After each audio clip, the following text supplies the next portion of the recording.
woman's voice cut through the tranquil afternoon air with the sharp, grating edge of a diamond scribe on glass, a sound utterly alien to the natural symphony of lapping water and rustling reeds. "This is a private, residential community. I need to see your identification now." I was standing on a newly paved access path, a pristine ribbon of black asphalt curving along the man-made shoreline of Ethelgard Bay.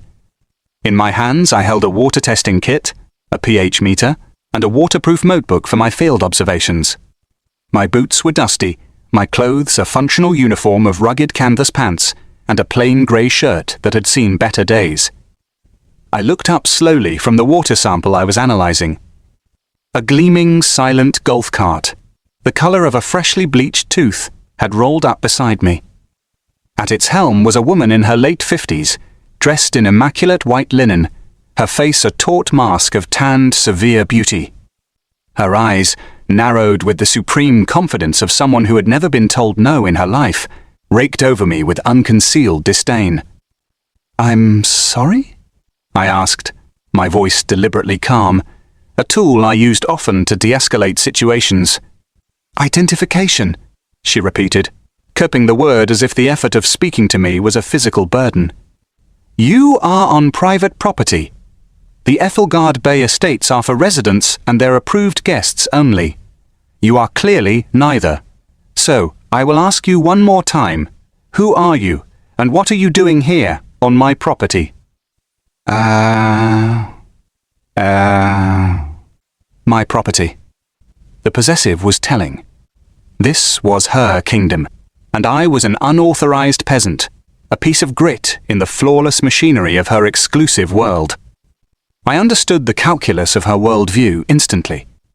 In her eyes, my dusty boots and scientific equipment marked me as a threat, a variable she could not control, a disruption to the sterile, multi-billion-dollar perfection she had purchased. I sighed internally, the sound lost in the breeze coming off the lake.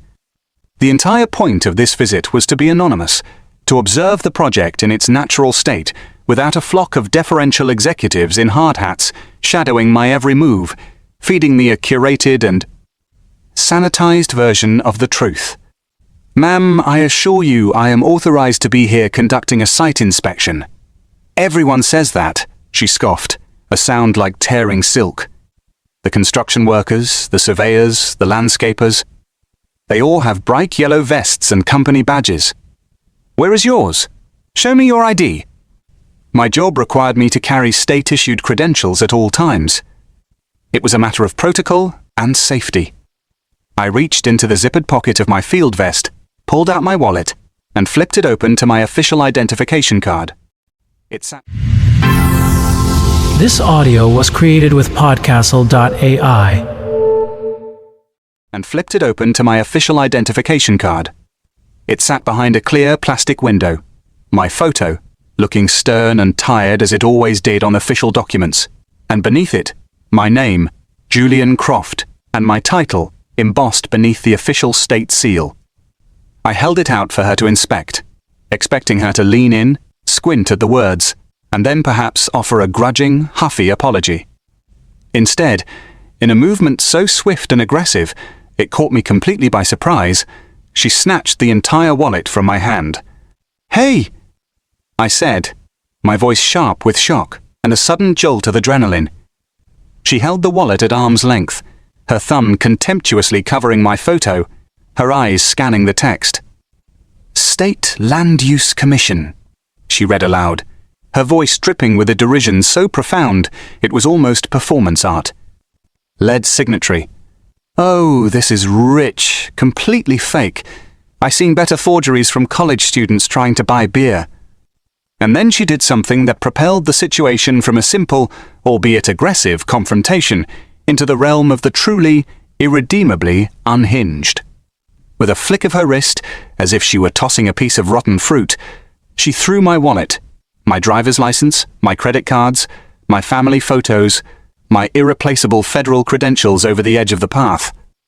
It sailed through the air in a lazy arc and landed with a soft, final pop, vanishing beneath the murky water and into a concrete storm sewer outfall.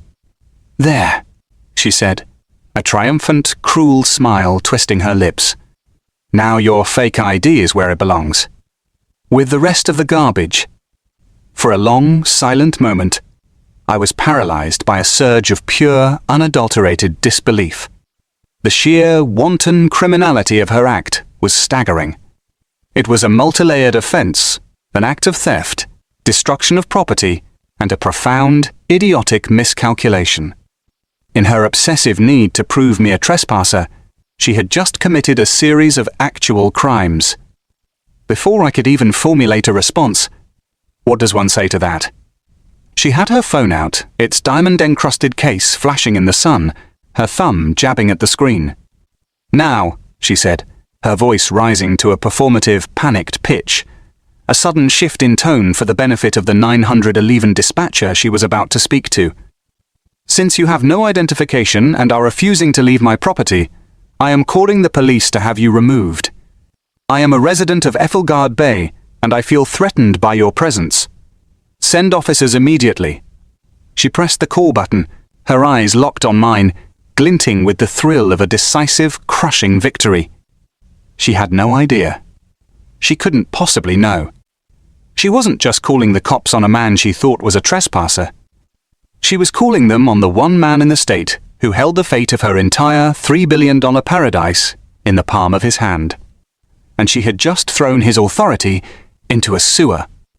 My name is Julian Croft, and my title the one she had so casually declared a fake his lead signatory for the State Land Use Commission.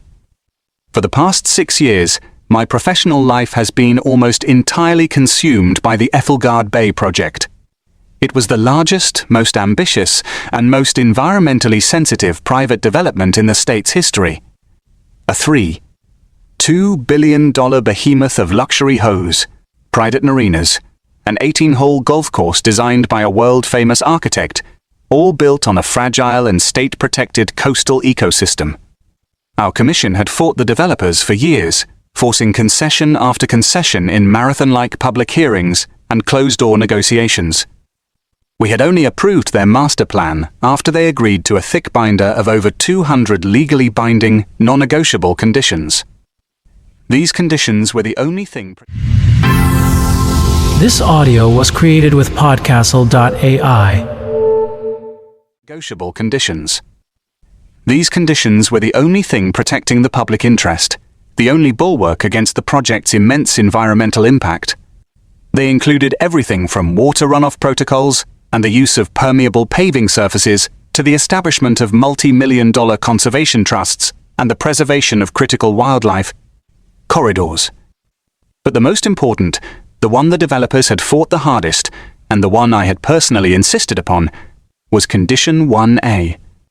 It was the public access and state oversight guarantee. It stated, in ironclad language that had been vetted by the best lawyers in the state, that all coastal pathways and shoreline access points within the development would remain public in perpetuity. And it explicitly prohibited any resident, employee, or agent of the developer or subsequent homeowners association from interfering with, harassing, impeding, or otherwise preventing any state, county, or federal official in the performance of their legally mandated oversight duties. It was the "don't mess with the regulator" clause, and it had teeth like a shark. This project was so massive and so sensitive that our commission had only granted a conditional master permit, the final, irrevocable permit that would allow the last phase of construction to complete and, crucially, grant permanent, non-revocable certificates of occupancy for all existing homes, was still pending. It was sitting on my desk back in the capital, waiting for my personal signature. I was here today, in my anonymous field gear, for one last, unannounced site inspection. I was here to walk the paths, test the water for chemical runoff from the new golf course, and see for myself if the developers were honoring the spirit, not just the letter, of our hard-won agreement. I was here to decide if this $3 billion dream deserved to become a permanent reality. And the self-proclaimed sovereign of this paradise, a woman whose own multi-million-dollar mansion was still technically a conditional property, had just destroyed my state credentials and was now feeding a dispatcher a fabricated story about a dangerous intruder. She finished her call, a smug look of finality on her face. "They're on their way," she announced, as if granting me a final reprieve. "I'd suggest you don't run. It will only make it worse for you." I didn't move. I simply stood there, my mind a maelstrom of legal obligations, breached covenants, and the profound, staggering irony of the situation.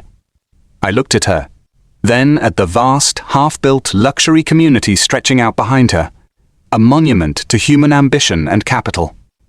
I thought of the single document sitting on my desk back in the city, the one waiting for a final, authorizing signature. The document that could validate or vaporize this entire manufactured world. She thought she was getting rid of a trespasser. In reality, she had just given me every reason I needed to cancel her entire universe. 2 sheriff's deputies arrived in a single, gleaming white cruiser about 15 minutes later. They were young, professional, and had the distinct deferential air of officers accustomed to policing a community where the average homeowner's legal team was larger than the county's entire prosecutorial staff. Serafina Sterlingide learned her name from the return address on the numerous threatening letters she'd sent my office about construction. Noise intercepted them before they even got to me. She launched into a dramatic, breathless performance, areas of fear and civic duty flowing from her as if rehearsed. "Oh, thank God you're here, officers," she said, her voice a carefully calibrated mix of high society fear and unflappable authority. "This man," she pointed at me with a perfectly manicured finger, "has been lurking on our private pathways for over an hour. He has no identification, refuses to state his business, and became extremely hostile and aggressive when I confronted him. I am Serafina Sterling, the president of the Community Association, and I am formally requesting you remove him from our property immediately. I want him charged with trespassing." The senior deputy, a man with a tired but patient face named Miller, turned to me. "Sir, can you tell me what you're doing here?" "I was conducting a state-mandated environmental site inspection of the Ethelgard Bay project," I said calmly and clearly. Serafina scoffed loudly, a sound like a startled peacock. "He's lying. He's probably a disgruntled contractor or some kind of eco-terrorist. He claimed to have an ID, but when I challenged him on it, he threw it away himself to hide his identity." The deputy looked at me, his expression now deeply skeptical. This was getting messy. "Sir, do you have any identification on you at all?" "I did," I replied, my voice flat and even. "I presented my official state credentials to that woman. She snatched my wallet from my hand, declared my ID a fake, and threw it into that storm sewer right there." I pointed to the grate, a dark mouth in the otherwise perfect curb. The deputies exchanged a weary glance. It was a bizarre, almost unbelievable story. On one hand, they had the word of a wealthy, powerful resident who was, on the surface, the victim. On the other, they had my outlandish claim. "What's your name and date of birth, sir?" Deputy Miller asked, putting out a notepad. It was the moment of truth. I gave him my name, Julian Croft, and my date of birth. "You can also run my social security number if that would help," I offered. I gave him the number. I knew what would happen next. The senior deputy nodded to his partner, who walked back to the cruiser to run my information through the state and federal databases. As he did, I said, "Officer Miller, I understand this is an unusual situation. With your permission, I need to make one phone call to my office to report this incident. It's a matter of state protocol when an agent's credentials are stolen or destroyed in the field, especially during an active inspection." The deputy shrugged, a flicker of uncertainty crossing his face. "Go ahead." I didn't call my direct office line. I dialed a number I knew by heart, a secure direct line to the Chief of Staff for the State Attorney General, a man named Marcus Thorne. While my phone was ringing, the deputy's radio crackled to life. The dispatcher's voice was no longer calm and routine.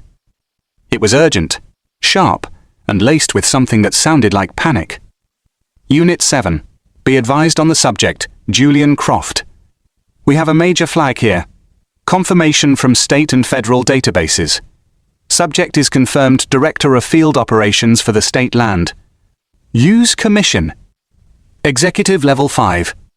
The U.S. Attorney's Office has by no to notified of this dispatch and requests you extend all professional bar courtesies and await their instructions. Stand by for a direct pack-through from the Attorney General's office to your senior officer's cellular. The deputies froze. Their heads snapped in my direction in perfect, terrified unison.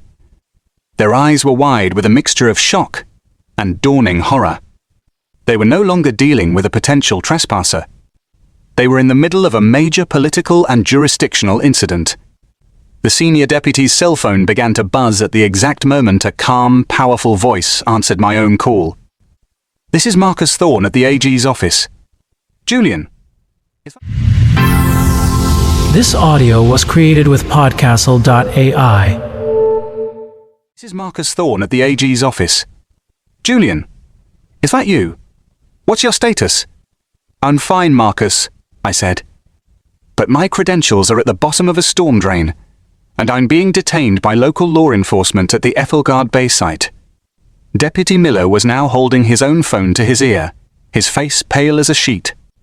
He was listening intently, his only response a series of increasingly horrified, "Yes, sir. I understand, sir. No, sir, we have not touched him. Yes, sir, his property is secure. We are attempting to retrieve it. Now." He hung up his phone, looking as if he'd just been dressed down by a deity. He walked over to a new confused Serafina Sterling, his entire demeanor transformed. "Ma'am," he began, his voice now stripped of all deference, replaced with a cold, angry formality. "You have made a catastrophic mistake. The man you reported as a trespasser is Julian Croft, the state director whose office holds the single, final authority over the legal permitting of this entire development." Serafina's smug confidence finally, completely crumbled. "What? That's impossible. He's just some man in dirty boots." "It's not," the deputy snapped. "Furthermore, you have admitted to me, an officer of the law, that you physically took this man's wallet and disposed of it. That wallet contained his official state credentials. You have therefore committed theft of government property, destruction of government property, and, most seriously, you have willfully interfered with a state official in the performance of his duties. That is a felony." He turned to his partner, who now looked as terrified as he did. "Cuff her. You can't be serious." Serafina shrieked as the younger deputy approached her, his handcuffs already in his hand. "This is my community. I have rights. Do you know that my husband is?" "Your rights ended when you decided to commit a felony against a state official, ma'am," the deputy said grimly, his voice shaking slightly. As the handcuffs clicked shut around her wrists, her face a mask of utter, uncomprehending disbelief, I was still on the phone, calmly relaying the situation to the AG's chief of staff. "Yes, Marcus," I said, my voice cold and clear, my eyes on the woman who was being led away in disgrace. "It appears the developer and their homeowners association are in egregious violation of Condition 1A of the Conditional Use Permit, specifically the clause prohibiting the harassment of state officials. The violation was overt, criminal, and directly witnessed by members of your office and local law enforcement. It is my professional assessment that their ability to self-govern and adhere to our legally binding agreement is fundamentally compromised. As of this moment, I am officially recommending an immediate and indefinite suspension of preliminary permit #77BFR, pending a full state review." I paused, listening. Yes, sir. The entire Ethelgard Bay project. The fallout was apocalyptic. A stop work order was issued for the entire $3.2 billion project that very afternoon. All construction halted. All sales contracts were frozen, their validity thrown into legal chaos. Serafina Sterling's multi-million-dollar lakefront mansion, along with every other home in the development, was now legally uninhabitable because the project's conditional certificate of occupancy had been instantly and indefinitely revoked. She had been arrested, and in the process, had rendered herself and all her wealthy neighbours effectively homeless. A week later, I was back in my office in the state capital. On my desk was the final irrevocable permit for Ethelgard Bay, the one I had been preparing to sign. Next to it was the new order I had drafted myself, the official notice of permit suspension. It cited, in stark, unforgiving detail, the events of that afternoon. I never wanted to cancel their homes. My job was to ensure compliance, not to ruin lives. But Seraphina Sterling, in her blind, arrogant belief that her wealth gave her sovereignty, had left me no other choice. She had thrown my identity, the symbol of my legal authority, into a sewer. So I, in turn, was forced by my duty to revoke hers. The silent, half-built monuments of Ethelgard Bay would stand as a very expensive lesson in the difference between the petty rules of an HOA and the unyielding rule of law